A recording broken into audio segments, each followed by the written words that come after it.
Hello students. तो अब हम स्टार्ट करने वाले हैं नया chapter, retirement of a partner.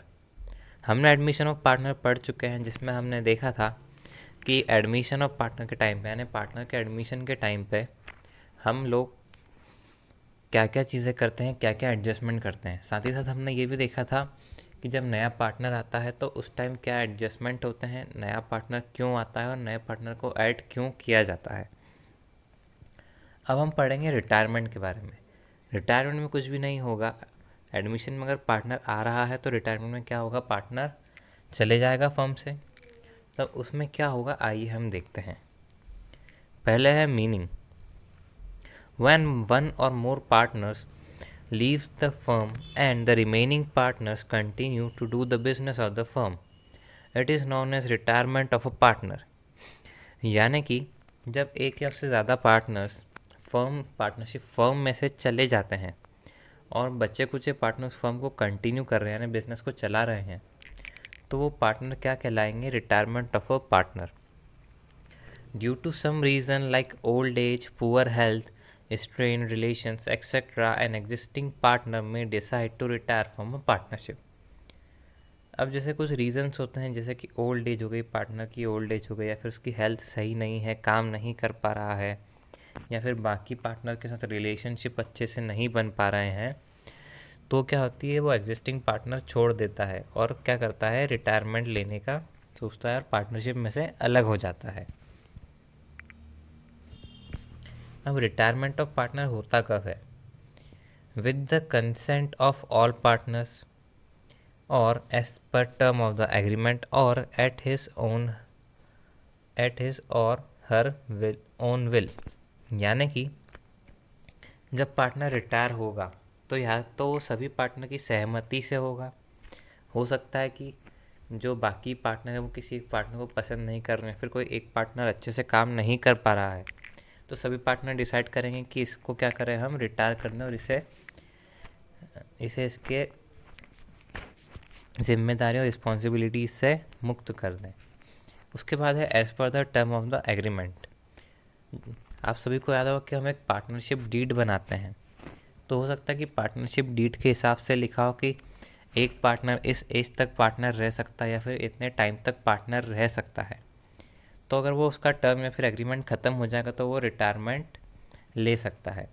उसके बाद है eight his or her own will, उसकी खुद की इच्छा से भी। अगर पार्टनर रिटायर होना चाहता है तो उसकी खुद की इच्छा से भी रिटायर हो सकता है। फिर देखते हैं, due to retirement the existing partnership come to an end and the remaining partner from a new agreement and the partnership firm is reconstituted with new term and condition. At the time of retirement, the retiring partner's claim is settled। अब जब retirement होगा, हमने पढ़ा था reconstitution of partner. जब भी partnership deed में कोई भी चेंज आएगा या फिर पार्टनरशिप में कोई भी चेंजेस आते हैं तो उसे क्या कहा जाता है, रिकॉन्स्टिट्यूशन ऑफ पार्टनरशिप। जो एडमिशन पे भी रिकॉन्स्टिट्यूशन होता है और रिटायरमेंट और डेथ पे भी रिकॉन्स्टिट्यूशन होगा। तो जब रिकॉन्स्टिट्यूशन होता है तो क्या होते हैं, नए टर्म्स एंड कंडीशन बनते हैं। उसके अलावा जो भी ओल्ड पार्टनर जाएगा तो उसके क्लेम सेटल करके जाएगा। उसके क्लेम्स क्या रहते हैं, हम देखते हैं आगे क्या है। The term and condition of retirement of a partner are normally provided in the partnership deed. If not, they are agreed upon by the partners at the time of retirement। या तो वो कंडीशंस पहले से ही partnership deed में लिखी होंगी कि अगर कोई पार्टनर जा रहा है तो आपको क्या क्या करना है, और अगर पार्टनरशिप डीड में नहीं है तो सभी पार्टनर मिलकर डिसाइड कर सकते हैं कि जो पार्टनर जा रहा है हम उसके लिए क्या करें। जैसे कि हमने देखा कि अगर एक पार्टनर, नया पार्टनर अगर आता है तो वो क्या करता है, वो गुडविल लेके आता है, कैपिटल लेके आता है। वैसे अगर ओल्ड पार्टनर जाएगा तो उसे भी हम उसकी कैपिटल, उसने जो पैसा लगाया है वो देंगे, गुडविल देंगे। उसके अलावा काफ़ी और भी चीज़ें उसे हम देते हैं। तो चलिए अब आगे देखते हैं, एडजस्टमेंट टू बी मेड। अब हम यहाँ देखेंगे कि जो नया पार्टनर जाएगा तो हमें क्या क्या एडजस्टमेंट करने हैं। पहला एडजस्टमेंट है new profit sharing ratio and gaining ratio. यानी कि नया प्रॉफिट शेयरिंग रेशो निकलेगा और गेनिंग रेशो निकलेगा। आपको याद होगा कि एडमिशन में क्या करते थे, new profit sharing ratio and sacrificing ratio निकालते थे, क्योंकि उसमें नया पार्टनर आता था वो प्रॉफिट में हिस्सा लेता था, तो बाकी को क्या होता था, सेक्रीफाइस करना पड़ता था उनका प्रॉफिट। पर यहाँ पर क्या होगा, ओल्ड पार्टनर जाएगा तो उसके हिस्से का प्रॉफिट भी रिमेनिंग पार्टनर लेंगे, तो उन्हें क्या होगा, गेन होगा। तो यहाँ पर हम गेनिंग रेशो निकालते हैं। फिर है गुडविल। यहाँ गुडविल हम देंगे ओल्ड पार्टनर को। उसके बाद है revaluation of asset and liability, ये हम अच्छे से पढ़ चुके हैं। फिर है transfer of accumulated reserve. Old अगर आपके पास कुछ रिजर्व बना हुआ है, ओल्ड प्रॉफिट्स हैं, ये सभी की मेहनत के हैं, तो ये जब पार्टनर जाएगा तो सभी में बांटना है ये। Settlement of retiring partner dues. अगर उस पार्टनर को ड्यू है, हो सकता है उसने पार्टनर ने लोन दिया हो हमारे फर्म को, है ना, तो उस ड्यू को भी क्या करना है, ख़त्म करना है। और new capital of a continuing partner, और नए पार्टनर्स की जो कंटिन्यू कर रहे हैं उनकी क्या निकालना है, कैपिटल निकालना है। तो ये सारे एडजस्टमेंट हमें करने हैं at a time of retirement. अब हम देखेंगे कि न्यू प्रॉफिट शेयरिंग रेशो और गेनिंग रेशो कैसे निकाला जाए। As soon as a partner retire the profit sharing ratio of a continuing partner get change. तो जैसे ही पार्टनर रिटायर होगा तो जो न्यू प्रॉफिट शेयरिंग रेशो है वो क्या हो जाएगा, चेंज हो जाएगा। The share of the retiring partner is distributed among the continuing partner. जो पार्टनर जा रहा है, जो पार्टनर रिटायर हो रहा है, उसका शेयर बाकी जो कंटिन्यूइंग पार्टनर हैं वो बांटेंगे।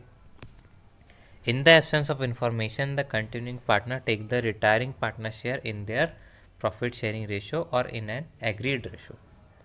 अगर आप कुछ भी डिटेल्स नहीं दी गई है क्वेश्चन में, तो हम ये मान के चलेंगे कि जो नया पार्टनर जा रहा है, ओल्ड पार्टनर उसका जो रेशो है, ओल्ड पार्टनर का रेशो, उसी रेशो में वो गेन करेंगे। ठीक, जैसे न्यू पार्टनर आता है तो सेक्रीफाइस ओल्ड रेशो में होता है, वैसे ही गेन भी ओल्ड रेशो में ही होगा।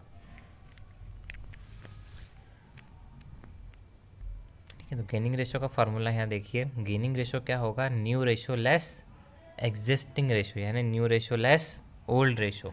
तो इससे क्या हो जाएगा, गेनिंग रेशो आपका निकल जाएगा। The ratio in which retiring partner share is distributed among continuing partner is known as gaining ratio.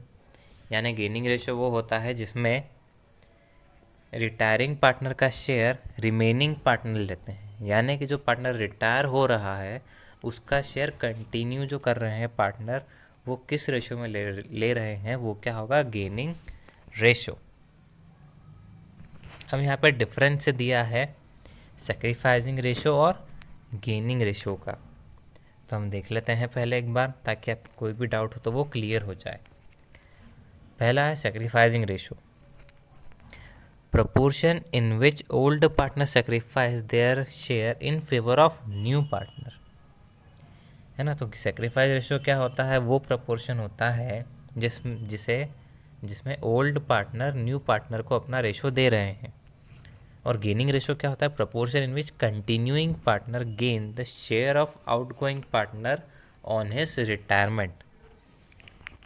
तो गेनिंग रेशो क्या हो जाएगा, जिसमें कंटिन्यू पार्टनर जो कंटिन्यू कर रहे हैं बिजनेस को, वो रिटायरिंग पार्टनर से किस रेशो में उसका शेयर ले रहे हैं, वो गेनिंग रेशो। ठीक है, सेक्रीफाइसिंग रेशो कब निकालते हैं, ओकेशन मेनली क्या रहता है, एडमिशन के टाइम पे।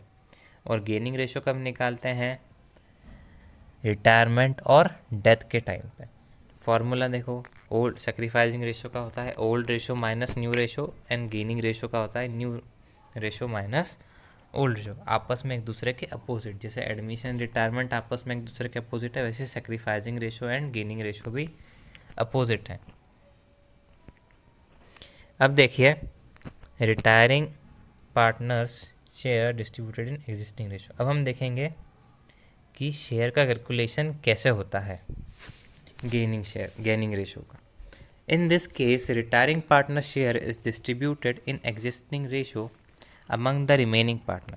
The remaining partner continue to share profit and losses in the existing ratio.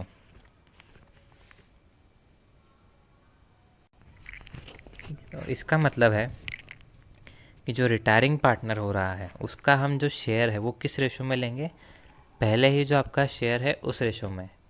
यानी फॉर एग्ज़ाम्पल अगर हमारा पहले रेशो है, मानो ए बी सी पार्टनर है और उन तीनों का रेशो है क्या, 2:1:1, यानी ए का 2, बी का 1 और सी का भी 1। अगर मानो सी जा रहा है तो उसका ये रेशो किस रेशो में लेंगे, 2:1 में। ठीक है, क्वेश्चन देख लेते हैं हम example. A B and C are partner sharing profit and loss in the ratio of 4:3:2। A retired, calculate the new ratio of B and C. ठीक है, तो जब कुछ भी नहीं दिया रहता है तो हम ये मान के चलते हैं कि अगर ए गया है तो हम ए के रेशो को हटा देते हैं, यानी 4 को हटा दो तो बी और सी का कितना बचा, 3:2। तो उनका न्यू रेशो कितना हो जाएगा, 3:2, और गेनिंग रेशो भी वही रहेगा। अब इसे कैलकुलेट कैसे करना है वो देखिए। Existing ratio between B and C क्या है, 3/9 एंड 2/9। ए जो है वो रिटायर हो रहा है, उसका रेशो कितना है, 4:9। ठीक, अब A share taken by B and C in the ratio of 3:2। अगर कुछ भी नहीं दिया रहता है तो हम क्या मान के चलते हैं, उनका जो प्रॉफिट शेयरिंग रेशो है वही गेनिंग रेशो। तो गेनिंग रेशो 3:2। तो बी कितना लेगा, 4/9 का 3/5 और सी लेगा 4/9 का 2/5। ठीक, तो इनका न्यू रेशो क्या है, गेन कितना है, 12/45 एंड 8/45। अब बी का न्यू शेयर हम निकालें तो ओल्ड कितना था, 3/9 प्लस जो उसने गेन करा यानी 12/45, तो ये हो गया 27/45। वैसे ही सी का देखेंगे अगर आप तो 2/9 उसका क्या था, ओल्ड रेशो, प्लस जो उसने गेन करा 8/45, और उसका रेशो है नया वाला 18/45। अब इनका अगर हम न्यू रेशो निकालें तो 27/45 एंड 18/45 विच इज़ 3:2। ठीक है, तो जब भी कोई डिटेल नहीं दी हो तो गेनिंग रेशो भी प्रॉफिट शेयरिंग रेशो और न्यू रेशो भी old profit sharing ratio, retiring partner के रेशो को अलग हटा दो बस। फिर है retiring partner share distributed in specified proportion. ठीक है, अब वहाँ पे हमें कुछ भी नहीं दिया था, अब हमें यहाँ पर एक स्पेसिफिक रेशो दिया रहेगा जिसमें कि ओल्ड पार्टनर रिटायरिंग पार्टनर का रेशो शेयर लेंगे। देखते हैं example. P Q and R are partner in a firm sharing profit in the ratio of 3:2:1। Q retire and his share was divided equally between P and R. Calculate the new profit sharing ratio. ठीक है, तो P, Q and R है 3:2:1।